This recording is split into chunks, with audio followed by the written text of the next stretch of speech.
కాబట్టి ఎవరికైతే బానిసత్వపు మెంటాలిటీ ఉంటదో వాళ్ళు ఎదగరు, ఎదగాలనుకోరు, ఒంటరిగా ఆలోచించాలనుకోరు, ఇండిపెండెంట్‌గా ఉండాలనుకోరు. వాళ్ళు అదే చాలు అని సర్దుకుపోతూ అక్కడే ఉండిపోతారు. వాళ్ళని మనం మార్చలేం. అందుకని వాళ్ళు బయటికి రావట్లేదు.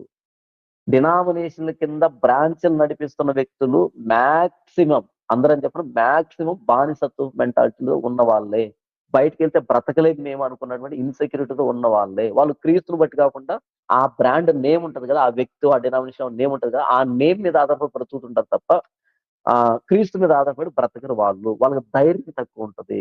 వాళ్ళకి రోషం తక్కువుంటది. వాళ్ళకి సమాజం పట్ల బాధ్యత తక్కువుంటది అన్నది నేను నా ఎక్స్‌పీరియన్స్‌లో తెలుసుకున్నటువంటి విషయాలు. సమాధానం లభించిందని నేను అనుకుంటున్నాను. ఒకవేళ లభించకపోతే నెక్స్ట్ టైమ్ మరలా రండి బ్రదర్. నెక్స్ట్ టైమ్ మరలా దీన్ని కంటిన్యూ చేద్దాం, మాట్లాడుకుందాం. ఓకే. ఇంతవరకు లైవ్‌లోకి స్టూడియోలోకి వచ్చిన అందరిని తీసుకున్నాను.